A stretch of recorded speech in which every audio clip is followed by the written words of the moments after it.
weren't even possible, and that was made possible because of impermeable membranes, and we'll talk more about that in a bit.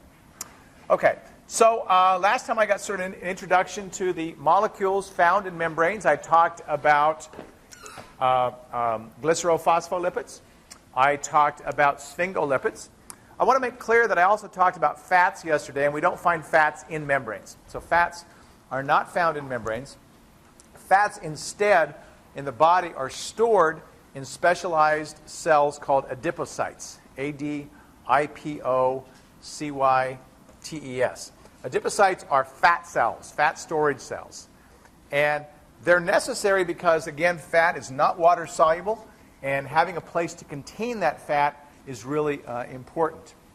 There are some other classes of lipids, and by the way, lipid means, I think I put it in the highlights, lipid means that it has at least some part of it that's very hydrophobic. Okay? Some part of it is very hydrophobic. So everything you've seen so far has some part of it that's very hydrophobic. I didn't point it out to you when I showed this figure yesterday. I talked about the lower part of the figure, which was the sphingolipids. But up here are waxes. So the stuff that you have in your ears and so forth are waxes, and they are made by esterifying a long-chain fatty acid, a long-chain alcohol to a long-chain fatty acid. So you get these long things of carbon. There's 30 carbons right there. There's 27 carbons right there. And the only thing in this guy that's that is slightly polar is this ester bond, and it's not very polar at all. So in fact, waxes are very, very water insoluble, and I think you know that from your own chemistry experience. Okay. I talked about phosphatidic acid. I talked about phosphatidyl compounds. There are some other things that are out there. So there are things called glycolipids. And again, all these names tell us something about what they are. So glyco referring to sugar, lipid referring to this non-polar component. So a glycolipid would be something that had sugar and a non-polar component. So of course, when I talked yesterday about the cerebrosides and the gangliosides, I said those guys were in fact sphingolipids, and they are also glycolipids because again they have sugar and a non-polar component. So there's a lot of different names that are associated with these. The last category of lipids I'll talk about up here, I'm going to jump down in just a second, but the last category of lipids I'll talk about up here are the steroids. And the steroids are all derived from cholesterol. So one of the reasons we need cholesterol in our body, there's several reasons that we need it, but one of the reasons that we need it is to make steroid hormones. Cholesterol is the precursor of the steroid hormones. Cholesterol has a general structure that looks like this on the right, and this general structure on the right is derivatized, meaning it's changed slightly in making some of these other steroid hormones that you see down below. Testosterone, the primary male hormone, estradiol, female, progesterone, necessary for maintenance of pregnancy. And so those are the steroid hormones, as I said, derived from cholesterol. They're all very nonpolar. And cholesterol, in addition to being a precursor for steroid hormones, is also an important component of membranes. I mentioned how it was very abundant in the brain, and I'll say a little bit more about that at a future time. I have a question. Yeah? So, are steroids, like, by definition, also hormones in addition to being lipids? So steroid hormones are in fact lipids, and they're hormones. That's correct. Yeah. That's right. Yeah. Yeah. I want to make sure I was careful when I said it. So yeah. Okay? So I've said a lot about hormones, or just briefly about hormones, but hormones are molecules that the body uses to communicate. That's what we have hormones for. They move from one part of the body to another part of the body, and the body is using them as a communication tool, and we'll see how that occurs later. There is one other category of other important lipids, and these are the fat-soluble vitamins. I'm jumping down to the very table below here. The fat-soluble vitamins include vitamins A, D, E, and K. And they have various functions, as I'm sure you all know. Vitamin A has a very important function in vision. And that importance in vision is, we will see at the molecular basis later in the term how that actually occurs. It turns out vitamin A is light sensitive. And its light sensitivity is used to communicate nerve signals to our brain. It's a pretty magical process, I think. Vitamin A, some derivatives of vitamin A are used also for some other purposes, one of which is development. So there's a form of vitamin A that is involved in regulating development or differentiation of cells. Vitamin D is a very important vitamin, as you know. It is also it is a steroid, by the way. It is a steroid hormone. It is derived from cholesterol. And we think about vitamin D, we get all that sunlight that we had yesterday. And the reason we think of that, as we will see later in the term, is because there's a precursor of vitamin D that has a chemical bond that is very sensitive to ultraviolet light.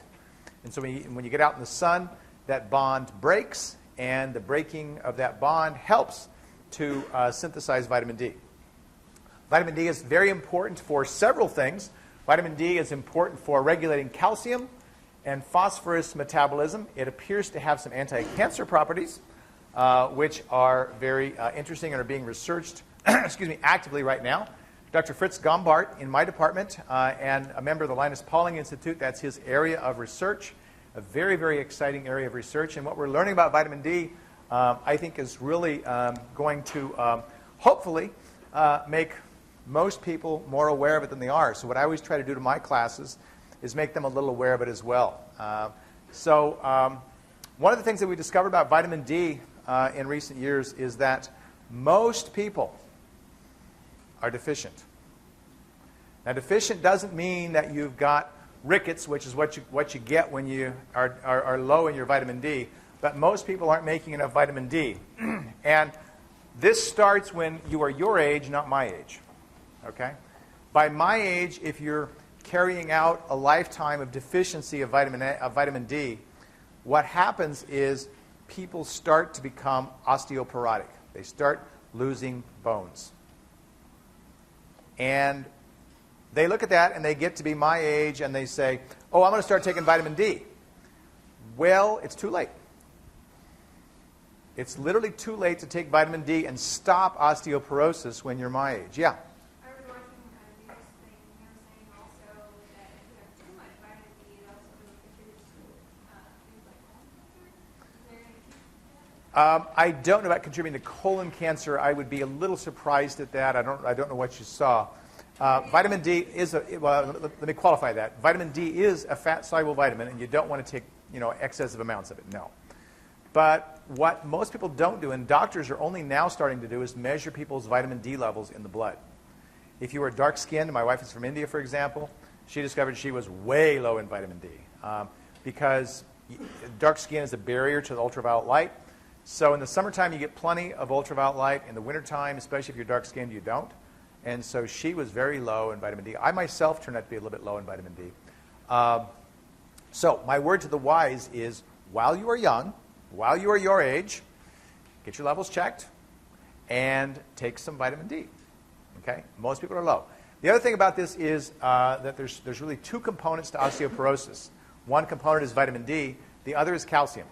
So you should be taking calcium phosphorus if you're low at all. And if you're female, typically, you should be taking calcium phosphorus anyway. Okay? So keep those things in mind, because what happens is the lifetime of loss is once you've got osteoporosis, you're not going to reverse it. So make sure you get your stuff now. Very important to do. Okay. Vitamin E, probably the least understood of the fat-soluble vitamins. Dr. Moret Traber in the Linus Pauling Institute is an expert in vitamin E. Vitamin E we describe as an antioxidant, meaning that it provides protection against reactive oxygen species that cause damage. So rather than let the reactive oxygen species accumulate and cause damage, vitamin E will combine with that and in many cases stop that damage from occurring. So it's a protectant. Vitamin E is a lipid soluble, that is a fat soluble vitamin that provides that protection. It probably works very well in your cell membranes.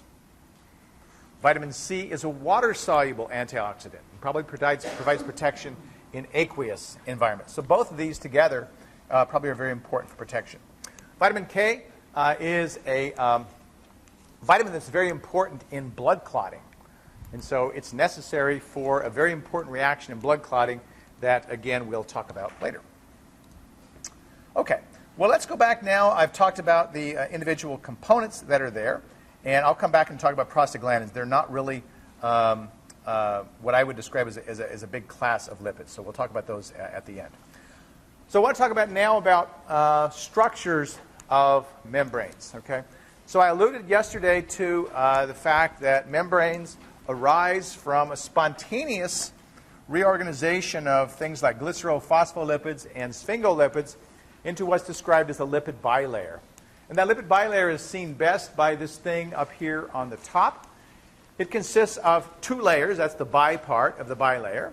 And those two layers arrange themselves as you see here, where the nonpolar tails associate with each other, and the polar heads, that's those phosphates that I was talking about, those polar heads arrange themselves so they point either outside of the cell or inside of the cell, both of which will have aqueous environments. Okay? Well, if we look at it in sort of a three-dimensional projection like we see here, we can imagine now this is a cell that's been cut in half, and we can see the arrangement of those of the glycerophospholipids and sphingolipids to make this bilayer. These guys will do this spontaneously. Okay? You put them in an aqueous solution, they will do it. They will not form micelles. And micelles, of course, are these sort of ball-like structures that we see detergents make around like a grease or something like that. And the reason that these guys will not do that is because they have two tails, not one. So we think about detergent, we've got a single a carbon chain that's coming down. It's not two of them. And it's got one polar head. Well, this has one polar head, but it has two tails hanging off of it. And those two tails appear to stop it from forming this spherical-like structure that a micelle has. So it's because of this that cellular life is essentially possible. And we're all very grateful for that. Okay. I talked about unsaturation, and I'll just remind you what I said yesterday about that is when we have a double bond. That double bond causes essentially a kink that occurs in the fatty acid side chain. It's not going to rotate around that. And that kink, I like to think of as your elbow bent as opposed to your elbow straight. So that's kind of what it looks like with unsaturated double bonds. Unsaturated double bonds, of course, if we look at that in a lipid bilayer, we start thinking about, wow, that gets a little kind of crazy in there. And that craziness, that chaos, as it were, the chaos of that organization that's there in the lipid bilayer means that if we're going to solidify this guy, we've really got to cool it down. We've got to stop all of these sorts of odd interactions that happen, and that only happens at a relatively low temperature. And so it's for that reason that when we have lipid bilayers that have unsaturated fatty acids in them, their melting temperature, or the temperature at which they transition between solid and liquid state, is lower than that of saturated membranes. Cholesterol also is found inside of lipid bilayers, and this image depicts how cholesterol can fit into one half of the lipid bilayer. So this is really two tails. They've just abbreviated by showing one, but there's two tails that are sticking off of here. And you can see that cholesterol embeds itself in, there would be another half of the lipid bilayer over here. Cholesterol is in this one half, and the hydroxyl, which is really the only part of cholesterol that is hydrophilic, associates with the water layer that you can see there. Now, why is cholesterol found in the membranes? The answer to that isn't completely clear, but what we do know about cholesterol in membranes is that if we think about the conversion between the liquid state, or the solid state and the liquid state, that is basically melting a membrane, like we would melt ice or something. If we melt ice, what happens? If we plot temperature, okay, versus time, what we see is, I shouldn't say time, but we plot temperature versus state. So we have one state down here that's solid, one state up here that's liquid. The temperature goes, for ice, it goes doing like that. At 32 degrees, we get that conversion. It's just straight where it makes that conversion. If we do it with a lipid bilayer, we see that it kind of goes like that. It's not just a straight one temperature, it's solid, one temperature, it's liquid, but there's sort of a transition across which that melting occurs. what cholesterol appears to do is it widens that transition. It doesn't change the melting temperature at all, but it widens that transition. So it probably leaves a larger region that's sort of quasi-liquid, quasi-solid. And that may be very important for membrane function. So that's one of the things that we do know that cholesterol does in membranes. As I noted earlier, cholesterol is very abundant in brain. 14% of the dry weight of brain is pure cholesterol. So without cholesterol, you might not be nearly so smart. Maybe, I don't know. Here's that transition that I was describing. So here's a relatively ordered structure. Order is what gives rise to solids. That's why ice forms as we get order inside with the water molecules. When we get more disorder, we have liquid, and the transition is mediated by heat. And that's basically what I told you in words just a second ago.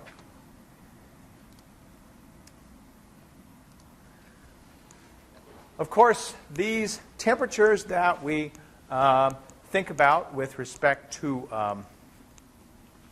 transition and with respect to melting and so forth relate to oils and fats, for example. So I talked about how we have an oil is something at room temperature that has polyunsaturated fatty acids. Things that are a fat or a solid at room temperature have more saturated fatty acids. If we compare the composition of these various guys here, here's something that's liquid at room temperature, peanut oil, for example. You can see that it's more monounsaturated and polyunsaturated than is, for example, butter, okay, which is a solid at room temperature that has these values. No surprise there. One of the things that happens and one of the reasons that we have issues with trans fats in our diet is because the food industry has decided that we want to have our cake and eat it too. Okay? And having our cake and eating it too means that, well, I sure would like to take something like peanut oil. Peanut oil is not a very good example, but let's say I have something like an oil at room temperature, and I really would like it to be a solid at room temperature because I'd like it to have more like the characteristics of butter than I would like that of an oil. Who wants to spread oil on their toast, right? So they do this. What they do is they chemically treat oils, polyunsaturated compounds, and they treat those oils with hydrogen. So you take a polyunsaturated fat, and if you treat it with hydrogen, molecular hydrogen, if you fully treat it with hydrogen, what you will do is you will convert all of the double bonds into single bonds, meaning that you've just converted a polyunsaturated fatty acid or a polyunsaturated fat, which is what these guys are, into a saturated fat. Well, no, you don't want to do that because everybody says saturated fat's bad for you, right? So the food industry decided, well, we'll have our cake and eat it too. We will partially hydrogenate, meaning that we won't add enough hydrogen to the reaction to make a full saturated fat. We're going to leave some of those double bonds behind. And that was a very good idea, at least on paper, because what happened was you probably were converting polyunsaturates to monounsaturates in many cases. And that was making something that, for example, was more like a solid at room temperature. Olive oil, for example, is very rich in monounsaturated fats. And you know, if you put it in the refrigerator, olive oil will form a butter-like consistency. Okay? So it seemed all very well on paper until people discovered that with this partial hydrogenation, what was happening was not only were they converting many of the unsaturated or the double bonds into single bonds, they also were resulting in conversion of some of the cis bonds into trans bonds. Now, I won't go into the reason here. There's actually a chemical reason why it happens. But now these fats that were purely biological, that had almost exclusively cis bonds in them, now had trans bonds in them. And it's not completely known why, but we do know that diets that are richer in trans fat do have issues with, people who eat those diets do have issues with higher incidence of atherosclerosis, the very thing that you're trying to protect against, right? Higher incidence of atherosclerosis, higher levels of LDLs, which people associate with being bad cholesterol, lower levels of HDLs, which are what people associate with being good cholesterol, and higher incidences of inflammation. Inflammation is a warning factor for certain types of atherosclerosis. So the issue of trans fats became a big issue. Sorry. That's fine, yeah. So I've seen labels that say non-hydrogenated or whatever. Yeah. I can't recall whether they just have, like truffle oils or whatever. Yeah. Yeah. So let me address that because I was just getting ready to talk about that. It's a good point. So the issue about trans fat really became a big concern. And it is a concern, and it should be a concern. The food industry decided that, hey, if we can sell things that say no trans fat, for example, then we can get people to buy it. Because if it has no trans fat in it, then it must be healthier than something that has trans fat in that. And so they marketed a lot of products that said no trans fat. You can go on the grocery shelf, you can find a lot of them that say this. And if you look at the label very carefully, you will notice, here's the key words, partially hydrogenated vegetable oil. When you see those words, it does not mean there's no trans fat in there. It means it's below the level that the FDA will allow them to call that at. So if your serving size has less than 1 gram of trans fat, you can say it has no trans fat. Well, you can imagine what happens when you make serving sizes very small, right? Yeah. So if you see those words on there, and it pays you to read the label, if you see the words on there that says partially hydrogenated vegetable oil, okay, it's got trans fat in it. No ifs, ands, ors, or buts. Now, your question had to do with coconut oil and things like that. Those are also used, but coconut oil doesn't have trans fat. Coconut oil is a little unusual in that it's a saturated fat, but it's a short saturated fat. So its melting temperature is more like the sort of trans fatty acids that are there. Okay? Yeah? So there's no way to hydrogenate the oil and not get trans fat? There is a way to hydrogenate oil and not get trans fat. You have to fully hydrogenate it. But then you lose all the double bonds. So that's why I say they didn't want to do that, because why would you do that? I mean, you might as well go out and kill a pig and get lard, right? So, I mean, that's what lard is fully saturated fat, right? So yeah, you can do that, but that's not going to, there's not a way to partially hydrogenate and make no trans fat. That's right. Yeah. So read your label. It pays you to read the label. It really does, and understand what's in there. Okay, other questions? All right. So, membranes are important, and membranes are great barriers. The Great Barrier Reef, right? They're great barriers to the movement of materials across them. That's why cells have them. They have them for protection, but they're such good barriers that they block food from getting across there. Okay? They're really good barriers. There's only 4 molecules, 4 biological molecules that make it readily across membranes. Okay? That is, that make them all by themselves. One is water. Surprisingly, water makes it across a membrane very readily. Okay? Second is oxygen. Oxygen makes it across the membrane very, very readily. Third is carbon dioxide. Carbon dioxide makes it across a membrane very, very readily. Okay? And these are good because cells need oxygen. They can get oxygen inside of them without having to have other means of dragging that oxygen in. Carbon dioxide is produced by cells in oxidative processes. It moves readily across membranes. Okay? And the fourth molecule that moves very readily across membranes is carbon monoxide. We probably do without that one, right? Okay?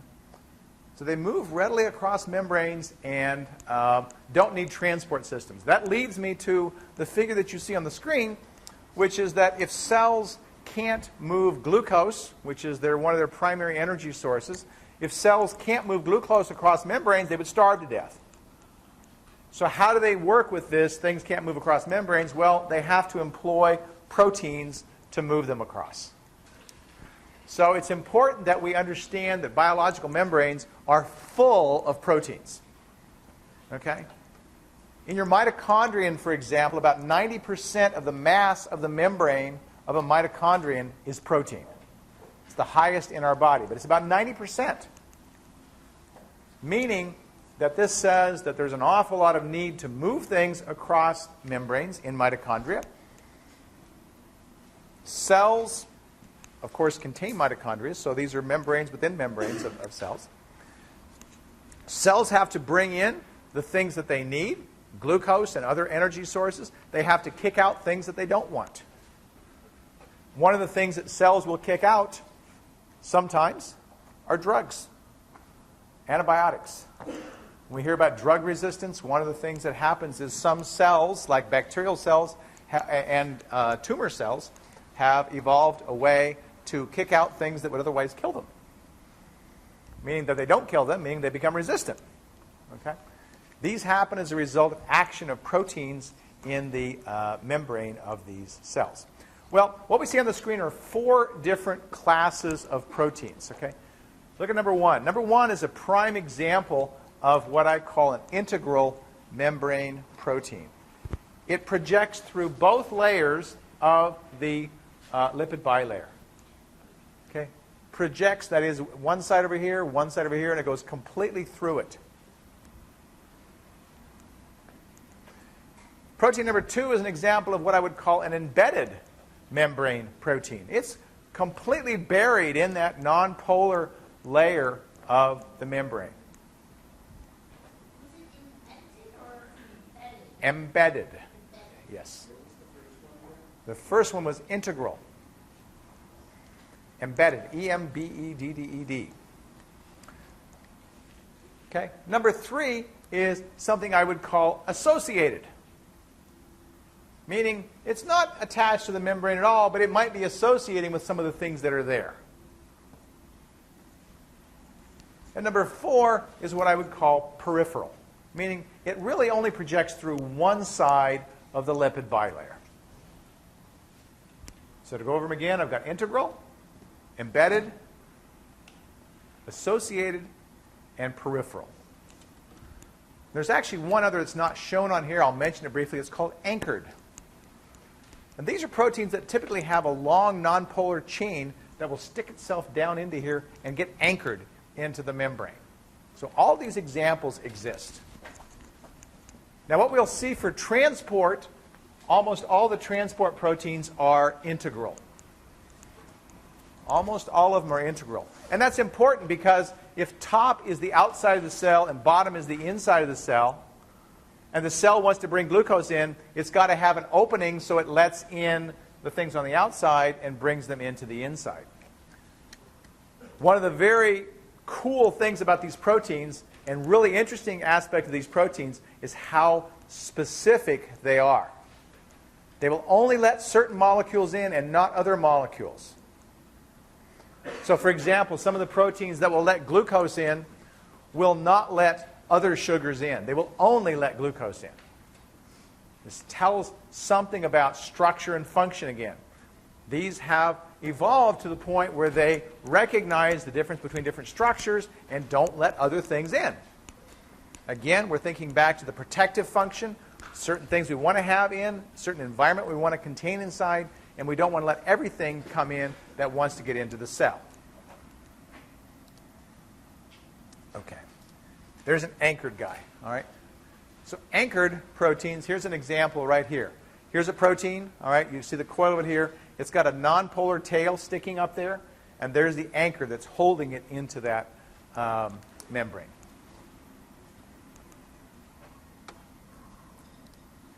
Okay. Now, there's a nice depiction of a membrane. We can see now a lot of the players that are in the lipid bilayer. Okay? So some of the players are, we see, for example, there's the glycolipids I started to talk about. These guys, this might be, for example, a cerebroside. I'm sorry, this might be like a ganglioside. There's a sphingolipid with this long, complex carbohydrate sticking out. One of the things that we see associated with carbohydrates and membranes is that the carbohydrates are always on the outside. always on the outside. And that turns out to be a very important thing because the body uses frequently those carbohydrates on the outside as an identity tag. For example, the blood groups of your, the carbohydrates that are on your blood cells give you the blood types, A, B, AB, etc. They have different composition of different carbohydrates that are out there. Your kidneys have a characteristic tag on them. And your body recognizes that tag as, hey, this is you, this is okay, my immune system is not going to attack you. Transplant a kidney in from somebody else that has a different tag, that's where you get organ rejection. Because the immune system says, that's not me, I'm going to attack it, because those tags are different on different people. Okay? So if you get a transplant, you want to have a transplant from somebody who has a tag very much like yours. Right? That's going to make it much more likely that you're not going to have that organ be rejected. Okay. What else do we have? Integral membrane protein. Okay? Here's an integral membrane protein, again, projecting through both layers of the lipid bilayer. There's some cholesterol. There's a bouncing ball. Okay? And so forth. So we'll talk more about some of these individual functions of some of these proteins as we get moving along. Now, one of the things I want to talk about that's kind of cool, given the spontaneous nature in which these glycerophospholipids and sphingolipids will form lipid bilayers, is to actually think about how we can deliver drugs. Okay? What do I mean by this? Let's imagine I've got a drug, and I can tell you a story. There's a guy in town that's got one of the most remarkable drugs on the market that anybody's ever tested. Okay? Everybody hear of AVI Biopharma here in Corvallis? That was started by somebody I know. Okay?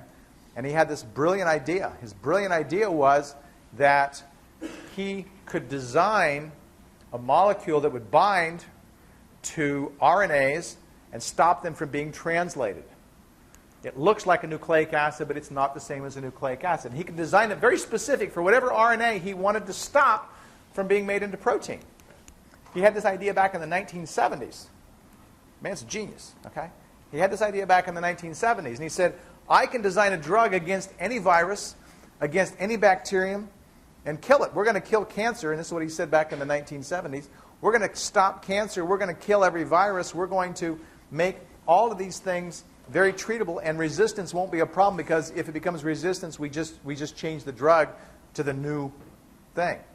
He's brilliant, okay? And he's got drugs that work incredibly well against these things, okay? Except he can't get them into his cells, right? They're great big honking molecules. You can't get them into the cells. You have to get them into the cells in order for them to stop translation or stop protein synthesis from occurring. He can't get it, okay? So he's got the most brilliant drug that's out there. AVI got formed, and they have some drugs on the market right now. But one of the biggest issues they have is not the design of the drugs. They could kill HIV tomorrow, okay? But they've got to effectively get these into cells. So one of the things that they're working on very hard is effective strategies for getting these molecules into cells. Well, one of the strategies for getting things into cells is to use artificial membranes. Artificial membranes. Okay? How do you make an artificial membrane? Well, first of all, you would go and you would collect a whole bunch of glycerophospholipids, and you'd put them in a beaker. Okay? And you'd take this beaker, and you'd add some water to it, and you'd shake it up. Because when you shake it up, just like you're mixing water and oil, all these guys will now self-assemble into lipid bilayers. Here is an artificial cell that they will make. There's the inside of the cell, there's the outside of the cell, there's the lipid bilayer. So what? Why do we care about that? Well, imagine if I put in that beaker, and instead of just putting water in that beaker, I put the drug I want to introduce into cells in that beaker, along with the water. When I shake it up, what's going to happen? Well, some of those little artificial cells are going to have water inside with drug. Ah, why do I care about that? Well, this is the composition of a membrane, the same composition of the membrane as you have in your cells. You rub them together, and guess what happens? Bloop. They gobble it up. They gobble it up. When they gobble it up, they get the contents of what was in here, and you've just introduced a drug into cells. These guys here are really cool. They're called liposomes, Liposomes. They're artificial cell lipid bilayers that you make just as I described to you here. It's a cool way of getting things into cells. It's not practical in many cases. There's other considerations for them and getting them in the body and so forth. But in a laboratory sense, it's a very, very effective way of delivering compounds across a cell membrane. Okay, makes sense? This is not the strategy they're using, by the way, to get the drugs in. They have other strategies, but kind of a cool way. Okay. Is a unimolar vesicle the same as a liposome? This is a liposome. That's correct. Yeah. Okay. Well, we're moving right along here. I've talked about moving things across membranes, and I said they don't go very fast. Okay? Imagine I have the situation I've got right here. Okay? I've got, let's say this is a beaker, and down the middle of the beaker I've got a lipid bilayer. And on one side I've got a certain molecule in one concentration. On the other side I've got that same molecule in a different concentration. Okay? Well, you guys played with osmosis and things like that when you were in general biology, perhaps, playing with the dialysis tubing and so forth, and you see how water will diffuse in. Remember, water is moving across this pretty readily. Okay?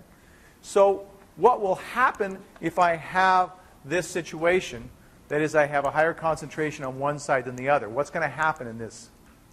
Well, water is going to move so as to try to equalize the concentrations of these, right? Why does water move? Well, the reason water moves is because that concentration difference corresponds to an energy difference. Okay? It corresponds to an energy difference. Molecules really want to be at the same concentration. The driving force that moves things is a concentration gradient. A gradient means that we have a higher concentration on one side than we have on the other side. And we're going to talk a lot about concentration gradients because cells do amazing things with concentration gradients. It's the most common way we make ATP is by making a concentration gradient. Okay? The difference in concentration is potential energy. Just like a round ball at the top of a hill is potential energy, you push it off, it gets kinetic energy as it goes down. So too does this gradient generate potential energy. And if I were to poke a hole right here, what we would see is these guys would diffuse through the hole over here. They want to equalize that concentration. So concentration gradients turn out to be very, very important.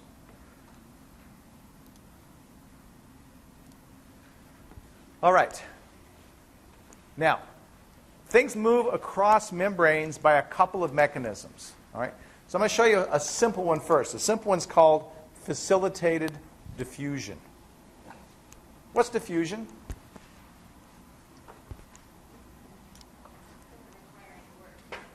Doesn't require any work. What does that mean? What happens in diffusion? We see equalizing of concentrations, right? So if I take, and I've got a glass of water here, and I take a drop of ink, and I let it fall into the water, I will see it first as ink, and I come back an hour later, and I don't see any of the original ink. It's just diffused. It's gone all the way and evened itself out through the glass, right? So diffusion is a process that is concentration driven, just like I was describing to you earlier. It's concentration driven. Facilitated diffusion is just, all the facilitated means is that there's a protein that's helping it, but it's not providing any energy. A protein is helping it, but it's not providing any energy. Well, what does that mean? Imagine I had that glass like I had in the last slide that's got the lipid bilayer. I said I poked a hole in it. What's going to happen? I'm going to see molecules moving across it, right? Well, imagine I had a protein instead of a hole, and that protein had a hole in it so that the molecules could pass through it, right? The same thing would happen, and I would have created something called facilitated diffusion. A protein was there allowing things to pass through it. The driving force was concentration. Okay? Well, I show you this on the screen because it's exactly the same thing. The way in which our blood cells get glucose is by a very cool process. Our blood cells have what are on their surface things called gluts, G-L-U-T. They stand for glucose transporters.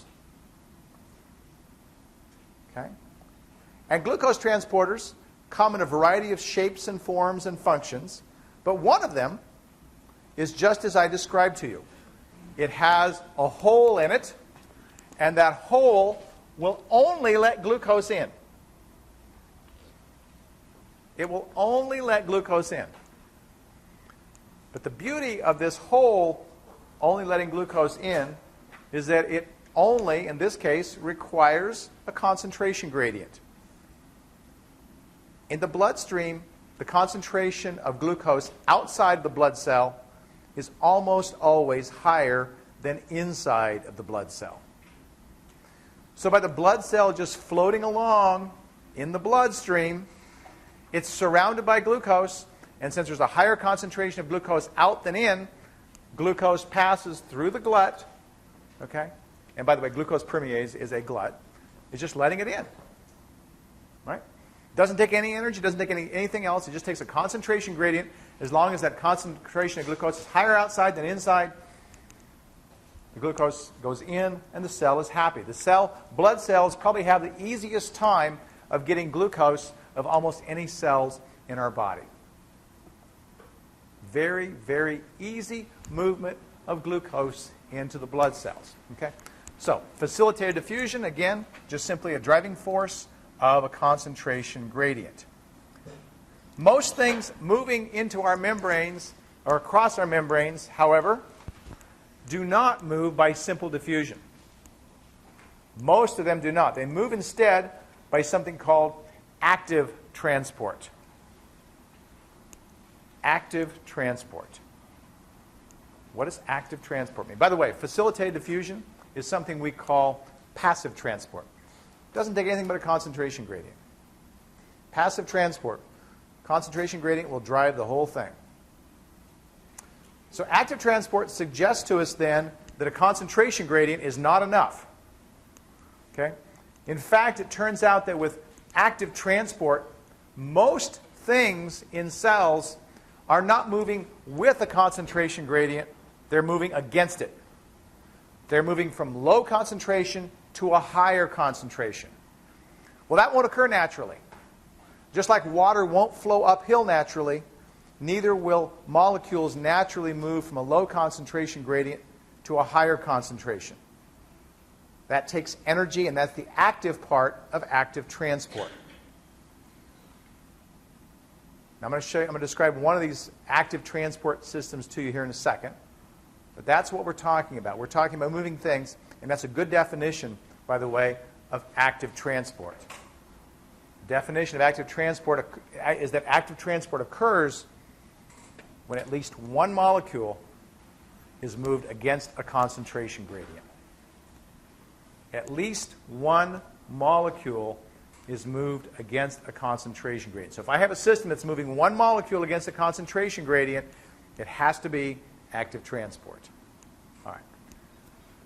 Well, you saw this system the other day on the screen. I told you I'd tell you about it later. I'm going to tell you about it now. I'll finish today with this. This is one of the most important transport systems in your entire body. It's called the sodium-potassium ATPase. Sodium-potassium ATPase. Sodium-potassium ATPase. This guy is found in virtually every cell on the face of the earth. Okay? What does it do? Well, it moves two sets of ions, and it moves them in opposite directions across the membrane of a cell. It's an active transport system, And this active transport system uses ATP. Not all active transport systems use ATP, but this one uses ATP. Okay? ATP is the energy necessary to push that water up the hill. In this case, to move the things against the concentration gradient, and it's moving 2 ions, both of them against a concentration gradient. One of those ions is sodium. The other ion is potassium. What this guy is doing, and it's kind of a complicated scheme, I'm not going to make you memorize the scheme, but you should know what it does. What it does is every time this guy goes around the whole cycle, this is the same one, just in different states. Every time this guy goes around the cycle, 3 sodium ions get kicked out of the cell, and 2 potassium ions get kicked into the cell. So it's kicking out sodium, it's bringing in potassium. What do you suppose that's doing to the concentration of sodium outside the cell and the concentration of potassium inside the cell? It's creating high concentrations of sodium out, high concentrations of potassium in, right? Because it's already pointing those things in those directions, and we have concentration gradients. Why is the cell doing this? This is the cool, interesting thing. All right?